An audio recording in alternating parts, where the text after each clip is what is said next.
Esse é mais um vídeo daquele onde vocês perguntam e eu respondo. Então eu selecionei aqui 5 perguntas dos comentários e eu resolvi transformar em vídeo. Vamos lá.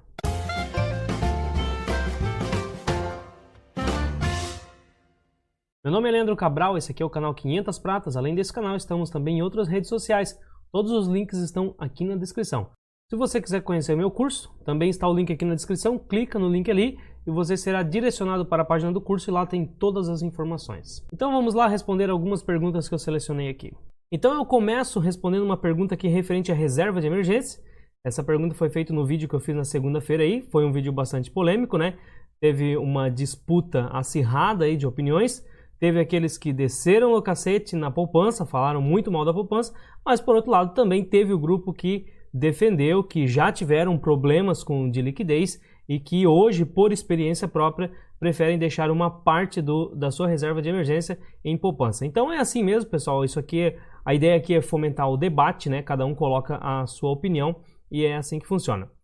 Então nesse vídeo foi feita a seguinte pergunta: a reserva de emergência pode ser um cheque especial com 10 dias sem juros? Bom, o que eu vejo é assim, essa é uma medida que pode funcionar muito bem caso você tenha um investimento de renda fixa lá que seja D+1, D+2, D+3. Então tudo bem, se você tem um limite cheque especial que supre as suas necessidades em caso de uma emergência e que te dá ainda 10 dias sem juros, excelente, dá tempo de você utilizar o cheque especial e aí depois você resgata o seu investimento lá, que é D+1, D+2, D+3, enfim, tá? Então seria sim uma medida que eu vejo que funciona muito bem.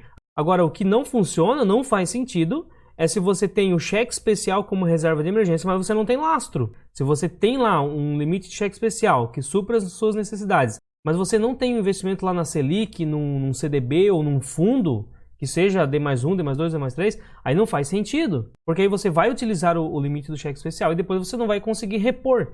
Então não faz sentido nenhum, né? Então eu vejo que sim, é uma medida que pode ser utilizada, né? Porque você tem uma liquidez imediata lá no cheque especial, porém tem que ter lastro. Esse dinheiro tem que estar em algum lugar para você poder repor aí nesse prazo de 10 dias, beleza?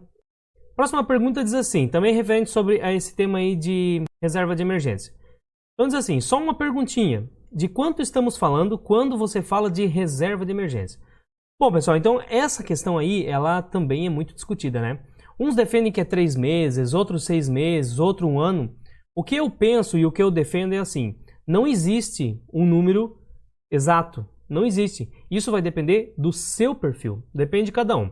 Porque você quer ver só? Vamos colocar um exemplo aqui. Imagine que você tem um único emprego, você é autônomo, você não tem carteira assinada nesse emprego, não tem nenhum tipo de proteção, tá? Você mora sozinho e você paga aluguel. Olha a sua situação. Você já imaginou o que aconteceria se você perdesse o emprego? Você tá no mato sem cachorro, né? Então o que acontece?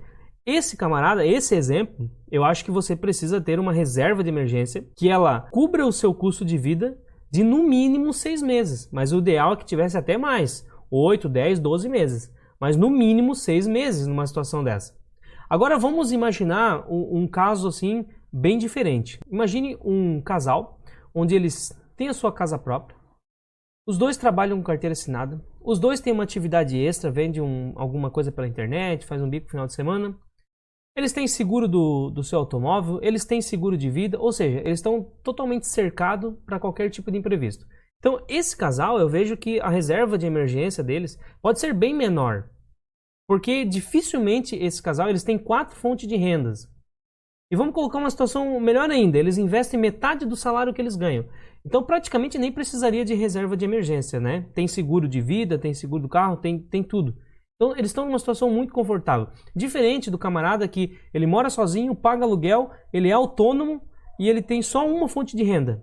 Então é isso que você tem que se imaginar. Você tem que fazer uma autoanálise da sua situação financeira. Quais são os riscos que eu estou correndo e quanto eu preciso ter guardado para não ficar preocupado diante dos meus riscos. Agora, se você está numa condição que o risco que você corre é mínimo, né, porque você já está se cercando de todas as formas, talvez o valor que você tenha que ter como uma reserva de emergência seja bem menor, então você consegue direcionar mais para os aportes. Então eu vejo que não tem um número mágico, não tem 3 meses, 6 meses, 1 ano. Depende da situação que cada um se encontra. Por isso que eu sempre digo também, o importante, diversificar fonte de renda, tá? Nunca tenha uma fonte de renda só. Eu acho muito arriscado ter uma fonte de renda. Pense nisso. Tente criar estratégia para ter mais que uma fonte de renda. Isso te traz muito conforto. Cada fonte de renda a mais que você consegue, por mais que seja pouco, por mais que represente lá 5, 10% do seu salário, mas é uma graninha extra que está entrando e aquilo ali vai te deixando mais confortável, vai fazendo você se sentir cada vez mais seguro, tá? Isso te traz tranquilidade. Próxima pergunta diz assim: olá, Leandro, tudo bem? Para reinvestir os dividendos na própria empresa fica praticamente inviável quando se paga a corretagem. Bom, esse seguidor escreveu isso aqui porque ele viu um vídeo que eu faço uma comparação do crescimento das empresas quando a gente reinveste o próprio dividendo. Aquilo ali que eu coloco, esses vídeos que eu faço fazendo essa comparação, eu só estou querendo mostrar o retorno do crescimento que aquela empresa oferece, mas eu não estou querendo dizer que você obrigatoriamente tem que reinvestir os dividendos na própria empresa. Como que eu acho uma forma inteligente de fazer isso? Se você tem 10 empresas na sua carteira, as 10 pagam dividendos, junta todo aquele dividendo que você recebeu no mês, coloca também o valor do seu aporte e escolhe as melhores opções. Então você não precisa redirecionar os dividendos para a própria empresa que pagou. Não, soma um montante. Então imagine que você recebe lá, das suas 10 empresas você recebeu R$300 no mês de dividendos e o seu aporte é 1.000. Beleza, então você ficou naquele mês com 1.300. Pegue esse 1.300 e coloque nas melhores opções, mas não necessariamente na empresa que pagou o dividendo. É assim que eu penso, é assim que eu pratico. Próxima pergunta diz assim: Leandro, ainda não declaro imposto de renda, pois não alcanço a tabela. Se eu começar a investir em ações, automaticamente tenho que declarar? Sim, se você começar a investir em ações, você tem que declarar. Existem algumas regras que te isenta. Por exemplo, baseado nas regras de 2018, tá? Às vezes muda, vamos ver como é que vai ficar agora as regras de 2019, mas se não mudar, como que funciona atualmente? Você tem que declarar se você tiver mais que R$1.000 em uma empresa, tá? Se você tiver mais que R$1.000 em uma empresa, você tem que declarar que você tem aquelas ações. Já investimentos de renda fixa, os fundos imobiliários, se não me falha a memória agora, é R$143. A partir de R$143 você tem que declarar. Mas o que eu recomendo? Não é um bicho de 7 cabeças você declarar imposto de renda. Inclusive no meu curso, tá o link aqui embaixo, eu ensino como é que se faz isso, eu mostro o caminho, onde que você vai buscar as informações para declarar de acordo com as suas necessidades. Então não é nenhum bicho de 7 cabeças, tá? É tranquilo fazer essa declaração aí. É claro que você pode pedir ajuda de um contador para fazer isso, contratar um contador, mas eu não vejo que isso tem muita necessidade. Eu acho que você mesmo pode estudar e aprender como faz a sua declaração. Não é nem um bicho de 7 cabeças, não é tão complicado assim, tá? Então, o que eu vejo é o seguinte: mesmo que você não tenha R$1.000 em ações, declare, porque é uma forma de você já ir exercitando, já ir aprendendo. Quando você chegar nos 1.000, aí você já sabe o caminho, já sabe como se faz, tá? Então, gente, não deixe de investir por medo do leão, por medo do imposto de renda. Não é nem um bicho de 7 cabeças, é tranquilo. Depois que vocês aprendem, é fácil, vocês vão ver. Então não deixe de investir por causa do imposto de renda. A última pergunta que eu selecionei aqui, na verdade, foi uma sugestão, né? Você poderia fazer um vídeo de EALT 4, todos os requisitos do método Décio-Bazin. EALT 4 é a eletroaço autona, né? Então vamos dar uma olhadinha aqui para ver se realmente se encaixa no método Décio-Bazin essa empresa aí. Então o método Décio-Bazin, ele tem basicamente aí 3 pilares, né? Ele diz o seguinte: a empresa ela tem que pagar mais de 6% de yield, né? Mas o yield dela deve ser mais de 6%, no mínimo 6%. A empresa não pode ter uma dívida descontrolada e outra, não pode ter nenhuma má notícia relacionada com a empresa. Se tiver, pula fora. Então olha só, o yield dela, vamos começar pelo yield aqui da EALT 4. O yield realmente nesse momento se encaixa, 6,3%. Agora a pergunta que eu faço é a seguinte: qual que é a consistência desse yield? Vamos ver aqui no histórico de proventos. A gente vê que em 2018, no último ano aqui, ó, ela pagou 3 vezes o yield, né? Triplicado aqui. É por isso que atingiu um yield de 6,5%. Mas e nos outros anos? 2017 ela pagou uma vez só, o mesmo valor ali, ó. 2016 menos ainda, 2015 duas vezes, 2014 2 vezes, ou seja, ela não tem consistência. Foi o primeiro ano que ela atingiu esse 6,5%. Então Então tudo bem, nesse quesito ela até entrou no método do Bazin. Mas eu acho que, será que isso vai permanecer para os próximos anos? É a primeira vez que ela conseguiu isso. Então eu acho meio arriscado já colocar. Então eu acho interessante que tenha um prazo maior, no mínimo 5 anos aí, distribuindo dividendos para você perceber que a empresa ela está consistente, tá? Então beleza, vamos ver a questão da dívida. Bom, o Bazin ele diz que a dívida, a dívida bruta pelo patrimônio deve ser de no máximo 1, então aqui se enquadra, né? Tá 0,79. E ele diz que a dívida líquida por EBITDA deve ser de no máximo 3 ali, se eu não me engano. Então olha só o que acontece. O site de fundamentos ele não traz esse indicador dívida líquida por EBITDA. Mas a gente pode ver aqui, ó, que é parecido. Ó, o EBIT dessa empresa é 11 milhões, tá? E qual que é a dívida líquida dessa empresa? Ó, a dívida líquida é 74 milhões. Então se nós for fazer esse cálculo, eu vou puxar a calculadora aqui, ó. Ó, eu vou dividir 74,5 dividido pelo EBIT aqui, que é 11,4. 11,4. Olha só quantos que deu. Deu 6,53. Ou seja, o EBIT e o EBITDA, geralmente eles estão meio próximo ali, né? A gente não tem o EBITDA aqui também no Fundamentos, mas eu vou considerar o EBIT. Então, olha só, deu 6,53. Muito alto. Tá? É uma dívida muito alta em relação à capacidade operacional dessa empresa.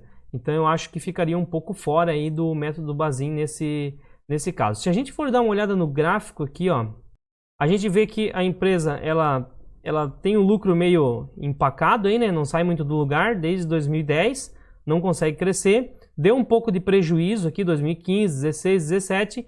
E agora, no último ano, realmente aí deu um lucro extraordinário. Teria que ler o release da empresa lá para entender o porquê disso aqui. Não cheguei a abrir, não cheguei a ler, não cheguei a estudar. Aqui em balanço patrimonial, a gente vê o quê? A dívida líquida. Olha só o que acontece. O que é a dívida líquida? É a dívida que uma empresa tem, menos o caixa que essa empresa tem. Ou seja, pega o caixa, paga parte da dívida e ainda sobra quanto para pagar? Então, isso é a dívida líquida. E a gente vê aqui nessa linha azul, ó, que desde 2009 a dívida líquida dessa empresa ela vem crescendo, ou seja, cada vez ela está se endividando mais. Hoje a dívida líquida dela já passa aí de 70 milhões de reais, tá? E 70 milhões para algumas empresas não é muito, mas quando a gente vê uma empresa aí que tem um valor de mercado de 100 milhões de reais, olha só, 100 milhões de reais é o valor de mercado dessa empresa e ela tem 70 milhões de dívida. Ou seja, a dívida é quase o mesmo valor de mercado. É muita dívida, né? Eu não me sentiria confortável com uma empresa dessa aí. Então, apesar de ela ter alguns critérios que lembram o método Bazin, eu acho que se a gente for fazer uma análise mais aprofundada aí, não se enquadra não. Porém, eu não sou analista, eu não posso recomendar compra ou venda de nada, então a minha forma de analisar ou a minha forma de enxergar fica a seu critério, tá? Bom, pessoal, então é isso. Eu vou deixar um recadinho para vocês aqui, já que eu estou aqui com o site Fundamentos aberto. Na semana que vem, de segunda a sexta-feira, eu vou soltar uma série de 5 vídeos, onde eu ensino você a interpretar cada um desses indicadores aqui. Porque às vezes você até aprende a olhar um indicador ou outro, mas você não consegue relacionar eles para fazer uma melhor avaliação. Então eu fiz uma série com 5 vídeos, onde eu ensino você a interpretar cada um desses indicadores. Não são todos, tá? Tem uns 5 ou 6 aqui que eu deixei de fora porque eu não considero tão importante e também ia ficar muito extenso aí essa videoaula.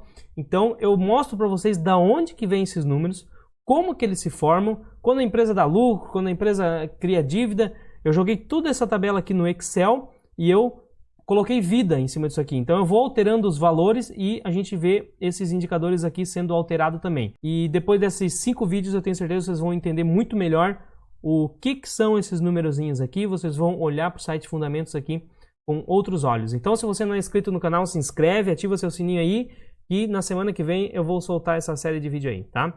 Convido vocês também a acessar o meu grupo do WhatsApp lá, né? É um grupo exclusivo para apoiadores. Então, se você quiser ter um contato mais próximo aí para eu poder te ajudar melhor, lá a gente discute sobre empresas também, sobre estratégias. O pessoal tem aprendido muito lá no curso do WhatsApp. Então, se você quiser acessar o grupo do WhatsApp, basta você cadastrar um apoio através da campanha do Apoia-se, que está aqui embaixo. Quem apoia o canal 500 Pratas com R$15 mensais ou mais, tem direito de acesso ao grupo do WhatsApp, tá? Então fica aí o convite também.